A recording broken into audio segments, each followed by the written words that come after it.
집에 들어갔는데 저 멀리서 애기 엄마가 애기를 안고 이렇게 걸어오는데 집이 너무 커서. 운동장 같았어요.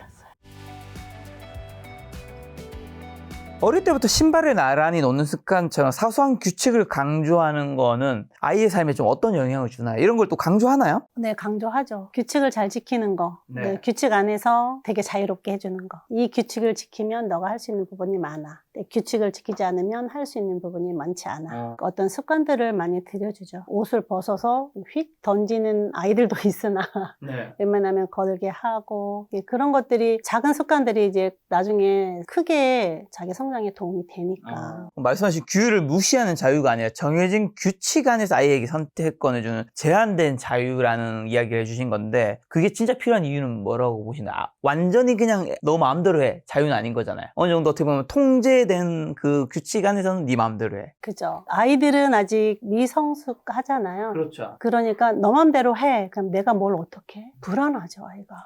틀은 좀 잡아줘야겠네요. 그렇죠. 어른들이 이건 이러니까 이러 안에서 너가 할 수 있는 건 이거야. 너가 만약에 뭐 핸드폰을 볼 때도 언제 몇 시까지 그리고 밤에는 보지 않아야 돼. 이런 것들 어떤 규칙들을 주면 낮에는 너가 볼 수 있는 만큼의 어느 시간을 줄게. 그럼 자유롭게 볼 수 있고 밤에는 안 되고 이런 것들이지. 그럼 애가 만약에 때를 쓰면요? 어떻게 해요 보통 실제로? 때를 쓸 때도 많죠. 그러면 이제 딱 10분만이야 이렇게 아예 규칙을 꽉 지킬 수는 없어요. 아이다 아이들은. 보니까. 네, 그래서 10분만이다. 8분 되면은 2분 남았어. 이 시간이 이것밖에 없구나. 이제 내가 정리해야 될 상태가 됐구나라는 거를 자꾸 인지하게끔 저희가 이제 하는 일이 그거잖아요. 아이들을 옆에서 보살피면서 이제는 조금 그만할 때 됐어. 이제는 숙제할 때 됐어. 더 해야 되겠다 그러면은 이제 어느 정도 여유의 시간을 적어도 한 2번 정도는 줘요. 또 이제 그래서 안 되면은 이제 그때는 규칙을 안 지키는 거니까 내일은 너 없어 이러면은 이제 반납을 하고. 갑자기 그럼 궁금해진 게 지금 12년 동안 재벌가 베이비시터 근무하셨는데 한 군데에서 한 10년 정도 하신 거죠? 네네. 아무래도 10년 동안 계셨던 곳이 제가 추측하건데 그 환경이 좋고 여기서 일하는 게 전반적으로 나에 대한 대우도 좋고 이 집안 자체 전반적으로 좋으시니까 거기서 근무를 오래 하셨을 것 같은데 당연히 이제 재벌가 집안에 또 자제면 얼마나 또 자식을 소중하게 여기겠어요. 네. 그러다 보니까 딱 처음에 면접이나 아니면 처음에 딱 앉았을 때 요청사항이나 주의사항 같은 걸 미리 이제 얘기는 할 것 같거든요. 선생님, 우리 아이한테는 이런 말은 꼭 절대 안 했으면 좋겠고 우리 아이에게는 이런 것들을 위주로 좀 많이 이런 것들은 해줬으면 좋겠다 할 때 이런 거에 좀 저희한테 얘기해 줄 만한 게 있나요? 그러니까 아이가 때를 쓰잖아요. 아이가 뭘 하려고 할 때 안 된다 해도 끝까지 하고 싶어 하는 아이가 있잖아요. 아이들이 거의 그렇게 하거든요. 그거를 억지로 박지는 않아요. 그러니까 애가 때 쓰기 전에 그냥 해결해 주세요. 그게 무슨 말일까요? 때를 써서 얻어내는 거는 더 안 좋다. 네, 그 다음에 더 큰 때를 쓰게 되잖아요. 처음부터 막 때를 쓰면서 하지는 않잖아. 나 이거 사주세요부터 이제 시작을 하는 거잖아요. 근데 이제 그게 때 쓰는 단계까지 가지 않게 해달라는 거죠. 그래서 때를 써서 그걸 얻어내게 하는 거는 하지 말아달라. 아이가 요구하는 거에 대해서 안 된다고 하지 말고 재량 안에서 다 해주되 정말 조금 과하다 싶은 거는 이야기를 해달라. 그럼 엄마 선에서 그게 해결이 되죠. 이렇게 말씀을 들었을 때는 거의 아이가 원하는 대로 다 할 수 있을 것 같은데. 아이가 원하는 대로 웬만하면 다 해주시죠. 그래서 보면은 안 되는 게 없다라고 말할까요? 그러니까는 그냥 세상이 그냥 이렇게 좀 편하게 내가 하고자 하는 거 하면 돼라고 하는 그런 여유로움을 갖는 것 같아요. 그런 건 어떻게 생각하세요? 예를 들면 내가 갖고 싶은 거나 뭔가 하고 싶은 게 있을 때 너무 어떤 선을 넘지 않는 선에서 내가 이제 다 할 수 있는 거잖아요. 그런 게 물론 말씀하신 나중에 커서도 좋은 부분도 있겠지만 잘 안 좋은 게 우리가 이제 영화 내는 데서 보는 게 이제 자기 갖고 싶은 거 하고 싶은 거 다 하다가 그게 이제 일정 선을 넘어서는 경우도 우리가 많이 보잖아요. 그렇게 발전할 확률도 굉장히 높지 않나요? 높을 수 있겠죠. 뭐 제가 전문가는 아니다 보니까. 그런데 제가 이제 아이를 키워보면서 원하는 것을 안 들어주면 계속 그걸 계속 원하게 되잖아요. 근데 그걸 해결을 해주면 그럼 됐어? 다른 거? 이렇게가 되니까 부족함이랄까요? 네, 결핍? 이런 게 별로 없는 것 같아요. 크면서 되게 여유로워지는 부모들마다 좀 집안마다 좀 다르겠으나 여유롭게 키우는 게 되게 보기 좋은 좋았던 것 같아요, 저는. 아이가 지금 성장해서 보면은 그 정말 잘 자란 재벌가의 자녀들도 보시면 굉장히 여유롭잖아요. 품격처럼. 그런 것들이 어린 시절부터 이렇게 천천히 형성되는 거 아닌가? 그러면 일반적인 가정에서는 그 여유 같은 것들을 어떻게 줄 수 있을까요? 이게 재벌가는 돈이 충분하니까 사실 그 여유를 어느 정도 만들어줄 수 있는 환경이 되는 건데 일반적인 가정은 그럴 수는 없잖아요. 그래도 그 나름대로 안에서가 네. 있죠. 부모님들이 아이에게 이렇게 제시해 줄 수 있는 어떤 틀들이 있잖아요. 그 안에서 아이가 조금 선택할 수 있는 폭을 좀 넓혀주고 비싼 걸 사줘서 그걸 해결하는 게 아니라도 내 형편 안에서 이렇게 해결해 줄 수 있는 부분들이 많이 있잖아요. 조율이죠. 아이하고도. 네. 그럼 재벌가에서는 아이의 성적보다 자신의 한 일에 대한 책임감을 왜 더 강조하는 거죠? 본인이 성적을 높이려면 공부를 또 해야 되고 책임감 있게 할 거는 해야 되는데 재벌가에서 제가 보는 그 교육과는 모든 게 아이가 스스로 선택할 수 있게끔 도와주고 그거에 대한 책임은 너가 져야 된다는 것. 그러니까는 하나의 이렇게 인격체로 처음부터 이렇게 키워나가는 것 같은 그런 느낌이 들거든요. 그거는 어떤 때는 굉장히 냉정하게 너가 그건 책임져라고 딱 물러서는 경우도 간혹 있거든요. 그런 거 보면 자기의 주체성을 올바르게 가져갈 수 있도록 이끌어주는 거 아닌가 싶습니다. 부모가 모든 걸 책임져 주는 게 굉장히 좀 부작용이 있을 다는 의미네요. 그렇죠. 많지 않습니까? 우리 보면 커서도 부모들이 요즘에 헬리콥터 엄마들도 많잖아요. 그쵸. 부모들이 회사에 다 부모님을 전화하고. 해주고 해결해주고 그렇게 하면서 자기의 주체성이 없어지잖아요. 그러면은 아이들이 초등학교, 중학교, 대학교 끝나고 대학을 붙었어. 엄마 그 다음에 나 뭐 해요? 이렇게 한다잖아요. 그런 거는 주체성이 없어서 그런 거잖아요. 부모들이 그렇죠. 다 해줘서. 근데 이 기업을 경영하는 그런 재벌가에서는 이 아이가 기업을 경영할 수 있도록 독단적으로 자기 목소리를 낼 수 있도록 키우는 게 목표잖아요. 그거는 어쩔 수 없거든요. 그러니까는 그렇게 하려면 어려서부터 너가 한 일에 너가 책임을 져야 되는 거를 그렇게 이제 교육을 시키죠. 실제로 몇 년 전에 핫했던 스카이캐슬 같은 드라마도 있었는데 실제 재벌가에 이런 교육 코디네이터 같은 시스템 같은 것들이 있긴 한가요? 제가 직접적으로 이렇게 보는 건 아니지만 있다고 저는 느낍니다. 그들만의 연결고리들이 있어서 케어를 받으시는 것 같아요. 아이가 이때는 이거를 해야 되고 저 때는 저걸 해야 되고 이렇게 서로 간에 연결을 해서 함께 가는 그런 시스템을 가지고 있는 것 같아요.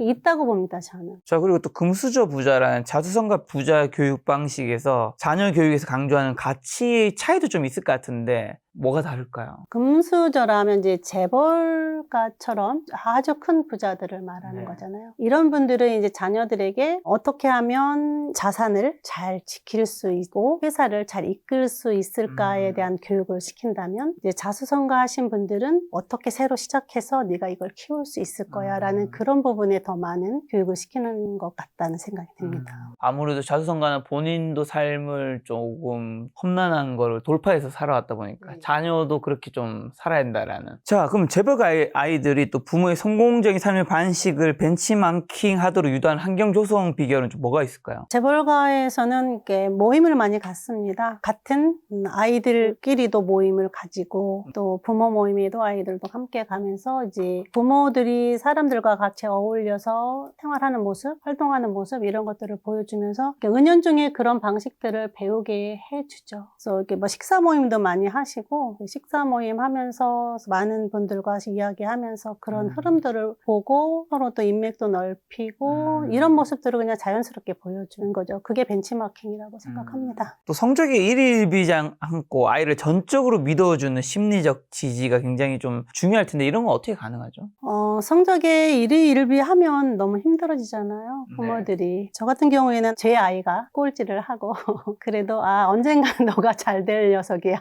이렇게 믿어주고 그냥 믿어주는 말을 많이 했거든요. 실제로 그렇게 믿으셨나요? 네, 실제적으로 저는 그렇게 생각해요. 실제적으로 믿어주는 편이었어요. 그래서 내가 너를 믿고 있어 라는 말을 계속 해주고 믿고 있어 하면서도 왜 막 몇 점수가 몇 점이야 이렇게 그런 거를 하지 않았던 것 같아요. 저는. 그래서 이 아이를 독립적으로 떼어놓고 보면 이 아이는 이 아이의 인생이 있는 거고 난 나의 인생이 있는 건데 내가 이걸 뭐 점수 때문에 이 아이를 힘들게 하고 네. 내가 스트레스 받을 이유는 없지. 언젠가는 잘할 아이인데 그냥 이렇게 해두면 되게 편하거든요. 근데 자기 자식이기 때문에 그게 안 되는 거잖아요. 네, 자식이기 때문에 안 되지만 그래도 자꾸 노력을 하면은 되더라고요. 저 같은 음. 경우도 아이가 공부를 너무 안 해가지고 그런 적이 있는데 그때 두고 보자. 언젠간 너가 잘 되겠지. 근데 이 아이가 중학교 2학년쯤 되니까 이제 공부를 하기 시작하는데 무섭게 하더라고요. 근데 그때 이제 어떻게 그렇게 공부를 하게 됐어? 그랬더니 아빠가 넌 언젠간 크게 될 녀석이야 이랬대요. 그 말 한마디가 이제 나 이제 공부해야 되겠구나라고 하면서 그때부터 스스로 공부를 하더니 잘 대기업에서 연구원으로 근무하고 계시죠. 자, 그럼 부모의 관점에서 아이를 좀 통제하려 하지 않고 전폭적인 신뢰를 보내는 훈련은 어떻게 할 수 있는 거죠? 전폭적인 난 널 믿어 라는 네. 말을 계속 해주고 실제적으로 믿어주셔야 되고요. 그러니까 말만 믿는 게 아니라 실제적으로 이 애도 하나의 독립체니까 내가 소유물처럼 모든 걸 다 관여하지 않고 한 발 물러나서 보면 되게 편하거든요. 아이를 다 키워보고 이 나이가 되어보니까 아이들 공부 때문에 점수 때문에 막 이렇게 아이들 힘들게 하는 엄마들 보면 저게 중요한 게 아닌데 이런 생각을 하게 되죠. 한 발 물러나서 보시고 아이가 지금 하는 행동이 너무 마음에 안 들어도 그 아이는 그 아이 나름대로의 어떤 생각이 있어서 하는 걸 거란 말입니다. 그럼 그걸 물어보시고 그래? 그러면 너가 이걸 한번 해보고 이 결과가 어떤지 우리가 좀 이야기해보자. 이런 식으로 아이를 조금 대화를 통해서 본인에게 그 선택권을 주고 하면 좀 편해지지 않을까. 그러면 이제 성적이 일희비하지 않게 하는 게 중요하다 말씀해 주셨는데, 그리고 성적이 가장 중요한 건 아닐 수도 있을 텐데요. 그다음 성적보다 중요한 건 뭘까요, 그러면? 성적보다 중요한 거는 이제 아이가 즐겁게 공부할 수 있는 이런 마음을 심어주는 거 아닐까 싶어요. 즐기면은 다 할 수 있거든요. 아이들도 네. 어른들도 내가 이거 즐겁다, 재미있어, 해볼까? 라는 그런 마음을 심어주는 게 중요한 것 같아요. 그러면 아이가 뭔가를 할 때 응원해주고 잘할 수 있게 도닥여주고 밀어주고, 만약에 아이가 음식을 만드는 데 공부를 하겠다. 근데 엄마는 이제 법관을 시키고 싶으면 너무 아니잖아요. 안 맞잖아요. 그렇더라도 얘가 정말 법관이 될 아이면은 음식을 하다가 지쳐서 법관 될 공부를 한다고 저는 생각을 하거든요. 그러니까 그런 걸 조금 다양하게 체험하게 해주고 본인이 즐거워해서 하는 거는 부모 마음에 안 들더라도 할 수 있도록 해주는 게 옳지 않나. 그러면 이제 저는 아직 자녀가 없지만 나중에 반드시 낳겠지만 궁금한 게, 제가 생각할 때 자녀의 교육관 중 하나는 어떻게 보면 어쨌든 자녀는 세상을 많이 안 살아봤기 때문에 세상에 뭐가 좋은지도 뭘 선택해야 되는지도 어떤 직업이 있는지도 잘 모른단 말이죠. 그래서 전 부모의 역할은 세상에 굉장히 다양한 세상이 있다라는 선택지가 많다라는 거를 보여주는 거, 그리고 그 선택을 하는 거는 이제 자녀가 선택을 하는데 선택을 할 때 이제 그 선택의 기준들은 좀 알려줄 수 있겠죠. 그 다음에 이제 그 선택한 것에 대한 이제 공부 못해도 상관없는데, 저는 공부 말고 딴 걸 선택했다면 그 선택한 것에 대한 본인의 노력, 최선, 그리고 결과가 나빴을 때든 좋았을 때는 그 본인이 책임을 지고 다시 무언가 하는 거. 만약에 근데 공부가 싫어서 공부 안 한 건 상관없는데 딴 것도 아무것도 안 한다면 이건 저는 굉장히 일반적으로 많죠, 사실. 보통 제 생각에는 공부를 열심히 안 하는 학생이 다른 것도 열심히 하는 케이스 있겠지만 아닌 경우들을 저는 더 많이 봤기 때문에 어떻게 생각하시나요? 그런 경우는 결국엔 이제 부모가 보여주는 게 가장 중요하거든요. 그렇죠. 모범이 어릴 중요하죠. 때부터 모범적으로 보여주면 아이도 삶이 저렇게 재미있구나, 저렇게 열심히 해야 되는 거구나라고 그냥 스스로 깨닫게 되잖아요. 이것도 안 하고 저것도 안 하는 아이들 보면은 혹시 이제 한번 생각을 해보셨으면 좋을 것 같아요. 내가 어떤 모습을 보여줬을까, 저에게. 부모의 역할이 그만큼 중요하잖아요. 그러니까 그런 고민을 하시는 분들은 이제 결국에는 본인 자신을 한번 되돌아보고 아이에게 어떤 모습으로 내가 보여줬는지, 나는 그런 모습을 보여주지 않고 아이만 이렇게 하라고 하지는 않았는지 돌아보시라고 말씀드리고 싶어요. 요즘 그러면 젊은 부모들이 아이를 오히려 망치는 행동은 좀 뭐가 있다고 생각하시나요? 아이를 위한다는 마음이 하지만. 너무 많은 간섭을 하시죠. 아이가 자유롭게 뭔가 선택을 해서 내 주장을 펴나갈 수 있게를 안 하는 부모들이 너무 많아요. 공부도 그렇고 아이들 생활도 그렇고 점수 몇 점이야, 너 이렇게 해서 되겠어? 뭐 이런 말들. 저희 어머니께서 많이 하신 말씀입니다. 그러셨습니까? 보통 부모님들이 네, 맞아요. 특히 제 세대의 부모님들은 그런 얘기 진짜 많이 했죠. 예전에는 그래도 그런 것들 우리 엄마가 당연히 하는 말이라고 받아들이면서 많이 살았다면 지금은 엄마들이 아이들에게 굉장히 고강도의 어떤 교육을 시키고 부모 그렇죠. 자신도 아이들을 뺑뺑이 돌린다고 하잖아요. 네. 학원 뺑뺑이들. 그럴 때 너무 아이들이 안타깝습니다. 저는. 안타까운데 저는 그 아이도 안타깝고 부모도 안타깝고 부모도 어쩔 수 없다 생각이 드는 것 중 하나가 이게 비교 때문에 제 주변에도 예를 들면 엄청 잘 사는 사람이 아닌데도 자녀분들 그 어린 아이들을 영유 잘 사는 분들은 진짜 기본적으로 그냥 영유가는 거는 그냥 기본 옵션인 거고 아닌 분들도 되게 많이 보내더라고요. 그래서 저는 굳이 이렇게까지 부담이 되는데 보내야 되나 싶은데 주변에서 막 보내다 보니까 내가 안 보내게 되면 내 아이가 뭔가 뒤처진다는 생각에 그다음에 제 아는 에피소드는 잠실에 제가 친한 뭐 지인이 있는데 근처에 의사 부부가 이사를 온 거예요. 뭐 소득이 높겠죠 당연히 의사 부부니까. 근데 자녀가 2명이 있었는데 한 명이 첫째 애를 이제 간섭을 안 하고 풀어놨대요. 너는 너 스스롭게 인생을 해봐라 했는 거예요. 근데 이게 이제 그 전에가 예를 들면 학군지가 높은 데로 온 거죠 잠실이니까. 성적이 원래는 뭐 중간급이었는데 하위권으로 팍 떨어진 거야. 근데 이게 나중에 못 따라잡는 못 거야. 따라가요. 그래서 둘째는 어떻게 키우냐면 뺑뺑이를 완전 다 돌려버리는 거야. 왜냐하면 거기서 이제 이게 어떻게 안 된다는 거를 본인들은 내 자녀들이 이렇게 뺑뺑이 안 돌리고 뭐 하고 싶은 게 하고 싶은데 막상 성적이 떨어지게 되면 그 아이가 또 학교에서 성적 때문에 굉장한 스트레스를 받으면서 진로에도 문제가 생길 수 있고 부모님도 성적이 일일비하지 않는다고 했지만 이게 또 너무 떨어졌을 때는 일일비 안 하기도 할 수가 없어요. 쉽지 않으니까 이 비교라는 게 모두가 이미 게임을 시작했기 때문에 나만 시작을 안 하면 그 아이도 어떻게 보면 학교에서 친구들과 얘기를 해야 되는데 친구도 다 온 가 있는데 이게 약간 나만 그 게임에서 빠질 수가 없는? 비교를 안 할 수는 없지만 그래도 부모가 명확하게 자기의 상황을 직시를 하는 게 되게 중요하다고 생각하거든요. 뭐 옆집 아이가 어떻게 했다 하더라도 그걸 쫓아갈 수 있는 어떤 상태가 된다면 뭐 같이 하는 건 상관없으나 내가 그렇지 않다라면 마음을 딱 내려놔야죠. 그리고 아이한테도 이야기를 솔직하게 하고 이래서 우리는 이렇게 해야 되니까 너가 그렇게 하고 싶으면 넌 다른 방법으로 할 수 있는 방법을 찾아봐 하면서 이렇게 좀 유도를 해야 되지 않을까. 그러니까 부모 자신이 뭔가 명확하게 자기 상태를 확실하게 구분을 짓는 것이 중요하다고 생각해요. 그리고 또 평범한 가정에서 이 재벌가의 어떻게 보면 고가 교육 서비스를 대체해서 부모의 말투나 태도만을 실천할 수 있는 핵심 교육 비법 같은 건 좀 뭐가 있을까요? 재벌가나 부자 이런 분들은 보면은 긍정적인 말투? 뭔가를 걱정을 하면 걱정하지 마, 이건 해결될 수 있는 일이야. 이렇게 해서 일단 안심을 시켜놓고 그것을 해결해 나갈 수 있도록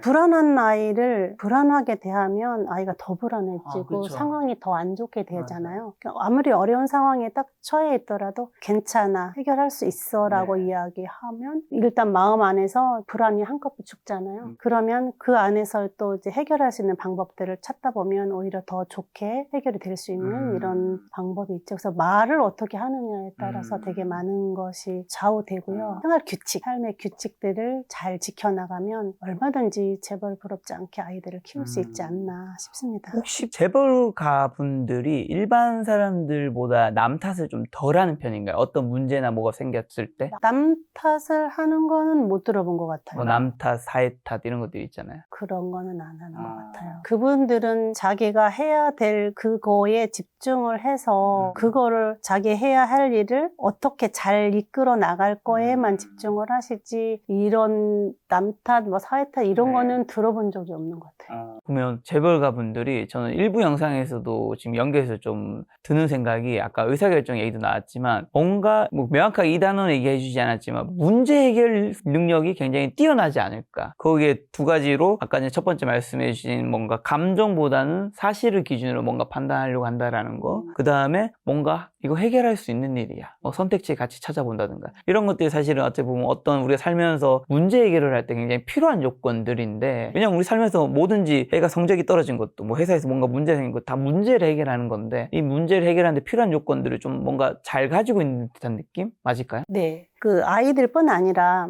이제 저희 직원들도 있잖아요. 그렇죠. 저희들은 이제 개인적으로 좀 어려운 일이 생기잖아요. 그러면 저희들이 해결하기 어려운 문제들이 있으면 막 감정이 요동치잖아요. 그러면은 이제 그걸 탁 캐치를 하세요. 그러면은 이제 늘 관심을 갖고 보니까 무슨 일이냐? 사실 이런 일이 생겨서 어떻게 할지 모르겠다. 기다려봐.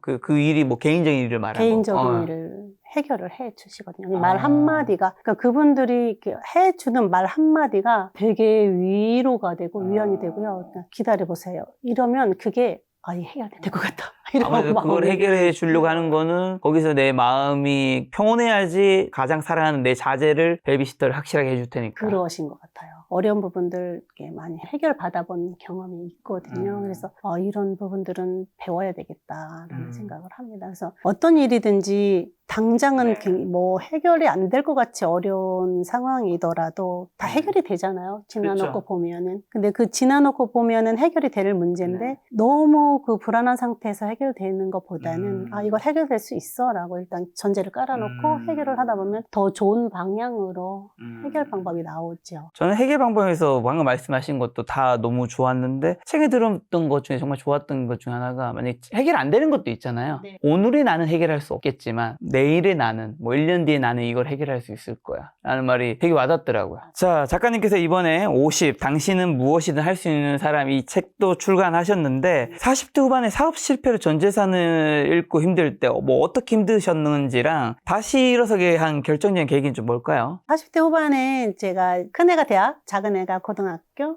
그래서 이제 돈이 많이 들잖아요. 들죠. 걱정이 돼서 뭔가를 해봐야 되겠다라고 생각해서 이제 조그맣게 이제 화장품 판매하는 사업을 이제 이렇게 매장을 차려가지고 어떤 분이랑 그 수입하는 분이랑 저랑 이제 동업을 해서 이렇게 했는데 이제 그게 한 달 만에 불이 나버린 거예요. 그래서 화제가 났군요. 네, 화제가 나서 아예 아무것도 건질 수 없는 그런 상황이어서 뭐 사업을 할 때는 내 돈만 갖고 하지 않잖아요. 그렇죠. 여기저기 이제 끌어들인 돈도 있고 하니까 이제 굉장히 상황이 안 좋았죠. 그때는 감당하기 어려우니까 이제 계속 가라앉잖아요. 짐에 눈을 뜨고 싶지 않다. 막 그렇죠. 이런 생각도 하게 되잖아요. 그런 상황에서 이제 계속 카드사에서 연락 오고 연락을 안 받고 이런 상황이 사회본 분들은 그런 거 알잖아요. 그럴 때 이제 뭐 다시 일어서게 된 거는 이제 아이들이죠. 네, 아이들 교육을 시켜야 되니까. 대학교 들어갔고 고등학교 들어갔고 이 상황을 내가 어떻게 가라앉아 있을 수만은 없잖아요. 급식비조차 내기 힘들었던 상황도 있었다면서요. 딸이 전화 와가지고 네. 엄마 교무실에서 오라서 갔더니 급식비 밀렸다고 네. 이번 주 안으로 내래. 이제 이 소리를 이제 들으면서 이제 되게 제가 이제 뒤통수를 얻어맞았죠. 정신 차려. 네가 지금 힘들다고 가라앉아 있을 때가 아니야. 정신 차려. 이제 제 스스로 정신 차리자. 그러면 어떻게 이거를 해결해야 돼? 그럼 일단은 돈이 어려운 문제니까 그러니까요. 이 돈을 해결해야 되는 게 가장 우선이니까 일단은 돈을 벌자. 돈을 벌려고 하니 40 후반에 할 수 있는 일이 별로 없더라고요. 식당에서 뭐 접시 닦고 이렇게 식당 알바하는 거 가지고는 해결이 될 문제가 아니니까요. 그때 이제 그러면 어떻게 하면 돈을 벌을까? 친구가 너 아이들 좋아하니까 베이비시터 한번 해볼래? 이게 뭔데? 그랬더니 이제 어린애기들 돌보는데 부잣집에 가서 돌보는 거래요. 그래, 딱 2달만 해볼까? 네. 그렇게 해서 시작한 게 이제 10년이 넘게 일을 하게 된 건데요. 베이비시터로 하는데 입주 베이비시터를 하면 돈을 더 많이 준대. 입주가 더 많이 줘요? 네, 입주가 훨씬 더 많이 주. 24시간 근무니까요. 아무래도 비용도 확실히 줄어들겠네. 왔다 갔다 뭐 그렇죠. 밥값 이런 것들이 다 빠지는 거니까. 그쵸. 너무 다행인 게 큰애도 대학교에서 기숙사 생활했고 작은애도 이제 공부를 좀 잘해서 기숙사 생활을 했어요. 없어도 됐군요. 네. 그래서 아이들이 내가 케어를 하지 않아도 되기 때문에 그러면 한번 해보자 하고 했었죠. 그랬더니 처음에는 재벌가에 처음에 이제 그 면접을 하러 딱 집에 들어갔는데 저 멀리서 애기 엄마가 애기를 안고 이렇게 걸어오는데 집이 너무 커서. 운동장 같았어요. 운동장이요. 저희가 제가 뭐 자랑하는 게 아니라 저희 촬영장이기 때문에 공간이 큰데 여기보다도 비교되지 않게 훨씬 더 큰 거죠. 네. 도대체 이 집에 누가 살아? 애기 엄마하고 아빠하고 애기하고 세 명이서 살고 나머지는 이제 일하시는 분. 혹시 동네는 어디였나요? 동네 뭐 얘기해 상관없으니까요. 동네는 제가 처음 갔던 곳은 강남이었어요. 굉장히 심플하고 깔끔했는데 거기에서 오는 그 압도감이 굉장히 크더라고요. 저는 되게 컸었어요. 제가 직접적으로 재벌가를 본 거는 처음이었으니까 지금이야 뭐 그렇구나라고 하는데 그때는 그게 되게 충격이었어요. 저렇게 멀리서 사람이 젊은 애기 엄마가 애기를 안고 걸어오는 자체만으로도 되게 친절한 충격이었죠. 24시간 그럼 입주 근무라는 육체적 정신적 고립감 극복하기 위해서는 그게 좀 어떤 힘듦이 있으셨고 스스로에게는 어떤 보상을 좀 주셨나요? 뭐 생활하는 물질적인 여러 가지는 되게 풍부하지만 내 자유가 없다는 거죠. 자유가 없다는 게 이렇게 절실히 어려운 상황이라는 거는 그때 정말 많이 느꼈고요. 아무래도 24시간 입주 근무니까 더 자유가 없는 거죠. 그 아기의 일정에 맞춰서 내가 모든 것을 다 해야 되는 상황인 거잖아요. 나의 개인적인 일정은 없는 거나 마찬가지죠. 방금 생각이 들었는데 24시간 계시잖아요. 재벌가들은 먹는 게 좀 다른가요? 요리사분이 차려주실 텐데 그 뭐 재료도 엄청 비쌀 수도 있고 뭐 건강 위주로 먹을 수도 있고. 일단 백화점에서 다 공수해오고 뭐 이런 것들이죠. 그 건강식 먹는 걸 되게 철저하게 잘 관리를 하는데요. 이제 건강해야 되니까 유기농 같은 걸 많이 하시고 보통 이제 재벌가들은 본인들이 먹는 식재료 이런 것들을 해주시는 분이 계세요. 농사짓는 분들이. 그래서 거기서 이제 회장 때 거 가지고 지금 이제 1961년생이신데 60대 할머니로 남을 수 있었던 시기에 SNS를 시작하시면서 세상 밖으로 나온 이유가 뭘까요? 제가 말씀드렸듯이 제가 50이란 나이가 저에게는 없었다고 했잖아요. 그러면 이 상황에서 내가 평범한 할머니로 3, 40년을 살 것인가 아니면 내가 나의 50대를 한번 다시 살아볼 것인가 용기를 한번 내보자. 이대로 내 삶을 주저앉고 싶지는 않다라는 생각이 굉장히 강했고요. 내가 정말 자유롭게 뭔가를 다 할 수 있는 사람이라는 걸 보여주고 싶고 내 스스로에게도. 그래서 이제 SNS를 시작을 하게 됐는데요. 이제 동기는 책 홍보를 위해서 시작을 했고요. 책을 홍보하면서 이제 독자들도 생기고 제가 이제 베이비시터로 아이들 돌보는 책을 썼기 때문에 엄마들이 저에게 많이 팔로워를 하면서 엄마들하고 소통을 많이 했거든요. 그러면서 저에 대해서 되게 좋은 반응들을 보여주시니까 되게 신난 거죠. 그래서 열심히 하면서 이제 60이란 나이를 가지고 이렇게 하는 사람이 그때 많지 않았어요. 요즘은 좀 많아졌지만 60대가 인스타그램을 한다고? 처음에 우리 딸한테 인스타그램 해야 되는데 계정 좀 만들어줘 했더니 엄마 인스타그램은 젊은 사람들 전유물이야. 엄마 그쵸. 발 붙일 수가 없을걸? 그냥 만들어줘. 그랬더니 만들어줬어요. 한번 도전해보자. 한 게 이제 지금 여기까지 왔고요. 그때 그렇게 SNS를 하기를 정말 잘했다라는 생각을 하고요. 하면서 너무 재미있는 거예요. 이 안에서 사람들과 교류하면서 하나씩 내가 성장하는 모습을 보는 게 너무 즐겁고 이런 것들을 다른 사람들도 많이 하게 했으면 좋겠다는 생각을 정말 많이 했거든요. 그래서 그런 모습을 보여주고 싶어요. 나이가 들어서 할머니가 아니라 나이가 들어도 청년처럼 모든 걸 할 수 있다라는 그런 메시지를 주고 싶어요. 그런 메시지를 주고 싶으셔서 당신 무엇이든 할 수 있는 사람이라는 신간도 출간하셨는데 지금 청년 얘기해 주셔서 나이가 들어도 호기심을 잃지 않는 구체적인 습관은 뭐고 그럼 작가님이 생각하시는 진정한 젊음의 핵심 가치는 뭘까요? 배움이죠. 뭔가를 새로운 게 있으면 또 배우고 그 연결돼서 또 배워보고 배우면서 갖는 그 뿌듯한 어떤 성취감 이게 굉장히 크거든요. 그래서 이제 저는 늘 아침에 일어나면 감사하다 이런 생각을 그냥 감사하다 말부터 시작을 해요. 나 감사하다. 요즘 같은 경우는 이제 제가 AI 유튜브도 가르치거든요. 노트북 하나 짊어지고 나오면서 나 정말 멋있다. 자뻑. 나 너무 멋있다. 나 노트북이 내 사무실이잖아. 나는 사무실을 가지고 누군가에게 도움을 주러 나는 가는 사람이야. 그러면서 돈도 벌어. 이런 게 이게 정말 내가 어떻게 10년 전에는 꿈도 못 꿨던 일을 이렇게 해내고 있는지 저 자신에게조차도 너무 신기하다라고 생각을 하거든요. 그래서 저를 보면서 또 이렇게 하시는 분들, 선발자가 맞아 성장하시는 분들도 계셔서 그런 것들이 되게 큰 보람이고요. 지치지 않고 계속 꾸준히 가는 게 저의 이제 목표이고요.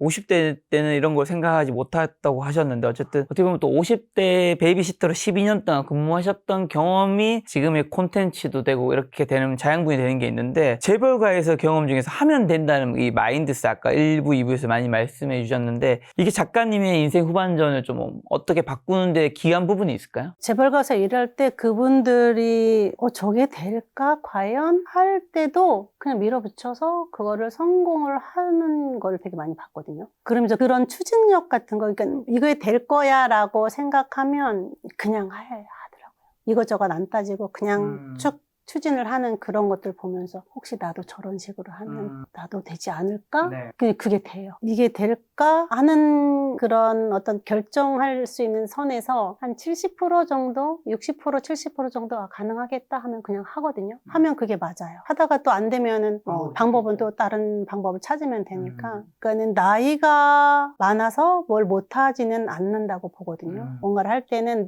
나의 내면 안에서 들려오는 소리들, 내가 느껴지는 느낌들에 따라서 진행을 해 나가서 가다 보면은 성공이 되어 있어요. 그런 거는 거기서 배운 것 같아요. 그래서 아이들 키울 때, 재벌가 아이들 키울 때도 뭘 해서 안 돼도 그거를 끝까지 해서 되는 결과, 안 되는 결과가 나오더라도 그거를 결과까지 가도록 밀어주는 그런 걸 보면서 저도 이제 그런 게 몸에 배어 있었겠죠. 5년 중에. 그래서 지금의 제가 이렇게 앞으로 나아가는 거 아닌가. 실패하더라도 일단 거기서 과정에서 멈추지 않고 일단 끝까지 가서 좋은 결과든 나쁜 결과든 결과를 마침표를 찍는 거 굉장히 중요한 거죠. 네네. 결과를 보는 게 굉장히 중요하거든요. 근데 이제 인생을 좀 헛살았다고 느끼며 막막해 하시는 분들, 50대 분들도 많이 계실 텐데, 40대, 50대. 특히 50대, 60대는 더 막막한 이유가 그 연령대에 무언가를 바꾸기가 참 쉽지 않기 때문인데, 그럼에도 불구하고 50대, 당신 무엇이든 할 수 있는 사람 책을 제목을 내시는 이 도전이 가능한 이유는 뭐라고 보세요? 도전이 가능한 이유는요. 50대 이후 50대 중반이 넘어가면 이제 아이들이 다 크잖아요. 자기 스스로 삶을 개척하기 때문에 부모가 옆에서 이렇게 돌봐주지 않아도 되잖아요. 그러면 가장 많이 나한테 주어지는 게 뭐예요? 시간이잖아요. 시간과 자유. 그러면 그 시간과 자유, 나에게 주어진 소중한 자산을 어떻게 쓸 것이냐를 좀 생각을 해보시면 그냥 뭐 친구들 만나서 커피 한잔 하면서 하루 종일 지내고 집에 와서 허탈해서 잠 못 자고 이러는 거 말고요. 그럼 내가 여태까지 정말 자식들 키우면서 정말 힘들게 살았잖아요. 다 삶을 살아냈는데 그 과정에서 내가 하고 싶은 거는 사실 못 하잖아요. 지금 어떤 상황이더라도 이제 내가 나의 남은 삶을 위해서 정말 해봤던 게 뭔지를 한번 살펴보는 거죠. 이거는 꼭 해보고 싶었던 거야 하면 그게 어떤 결과는 보지 마시고 일단 시작을 해보시는 건 굉장히 중요하다고 생각하거든요. 내가 정말 책을 쓰고 싶어? 그러면 글을 쓰시는 거죠. 내가 댄스를 하고 싶었어? 예전에는? 그러면은 춤을 좀 배워보는 거고요. 제 아는 분이 그 셔플 댄스를 하셔가지고 50대 셔플 댄스 협회를 만들어서 굉장히 크게 성공하신 분이 계시거든요. 그러니까는 어려서부터 자기가 그렇게 춤을 추고 싶었대요. 근데 그걸 못 추고 살다가 어느 순간 50이 넘어서 해보고 싶어서 그걸 이제 춤추는 걸 SNS에 올렸는데 이제 그게 굉장히 호응이 좋아가지고 네, 그렇게 자신의 삶을 성장해 가는 분 계시고 또 한 분 같은 경우에는 이제 그냥 이제 60대신데 라이브 커머스 이 아카데미를 만들고 싶어. 네. 그래서 지금 만들어가지고 천천히 성장하시는 분 계시고요. 그러니까는 뭐가 완벽하게 준비가 돼서 하는 것도 중요하지만 완벽하지 않더라도 내가 하고 싶은 거 있으면 그냥 해도 괜찮을 나이거든요. 그래서 그냥 뭐라도 도전을 해서 한번 해보세요라고 말씀드리고 싶어요. 작가님이 이제 60대가 넘으셨는데 60대 이후에 일은 삶의 질에 어떤 영향을 미치고 주변에 아무래도 이제 60대 넘는 분들이 많으실 거잖아요. 일이 있는 분과 없는 분의 삶의 질에 뭐 행복이나 이런 게 좀 차이가 있나요? 차이가 있다고 봅니다. 60대 이후에 일을 찾는 것은 경제적인 것을 해결하는 문제도 되긴 하겠지만 그거를 앞서서 내가 뭔가를 할 수 있다는 어떤 자신감? 그런 것들이 계속 굉장히 행복감으로 오거든요. 50대, 60대 이후의 사람들이 가장 큰 문제는 오늘 뭐 하지가 가장 큰 문제예요. 고민이 오늘 뭐 하지? 이런 고민을 가장 크게 많이 한다고 하는데 그렇게 오늘 뭐 하지? 하는 사람에게 어떤 일이 주어지면 그 일에 정말 매진을 하거든요. 매진을 해서 거기서 즐거움을 느끼고 삶의 활력을 느끼게 되죠. 자, 이 영상은 아무래도 50대가 넘으신 분들이 특히 많이 보실 텐데 50대가 넘으신 분들에게 마지막으로 꼭 해주고 싶은 조언 같은 게 있다면 어떻게 인생을 살았으면 좋겠다? 뭐 이런 조언이라기보다는 이제 우리가 수명이 점점 더 더 길어지고 있잖아요. 네. 60이면은 예전에는 이제 할머니에 속했으나 이제는 한 3, 40년은 더 살아야 되는 과제를 안고 있잖아요. 네. 그러면 그 3, 40년을 무료하게 살 것인지 아니면 3, 40년을 계획을 해서 내가 새로운 삶을 살 것인지 한번 생각해 보는 기회를 가지셨으면 좋겠고요. 그렇게 생각을 해서 내가 이거는 꼭 해보고 싶었어 라는 게 있으시면 주저하지 말고 지금 당장 시작을 하셔도 무리하지 않다 그런 말씀을 드리고 싶어요. 저는 정말 아무것도 평범하지도 않은 사람인데 이렇게 저 자신을 믿고 뚜벅뚜벅 가다 보니까 이렇게 김 작가 TV에도 출연하는 영광을 제가 안게 되었어요. 그러니까 여러분들이 자기 자신을 믿고 한 걸음 한 걸음 가다 보면 좋은 기회를 만날 수 있습니다. 시작하지 않으면 기회도 없으니까요. 그런 작가님이 이야기가 궁금하신 분들은 50, 당신 무엇이든 할 수 있는 사람 이 책을 보신다면 더 많은 인사이트를 얻을 수 있지 않을까 싶습니다. 오늘 만난 손님은 진욱 작가님이었습니다. 지금까지 여러분 소중한 시간 함께 해주셔서 정말 감사합니다. 오늘도 김 작가였습니다. 고생 많으셨습니다. 감사합니다. 네.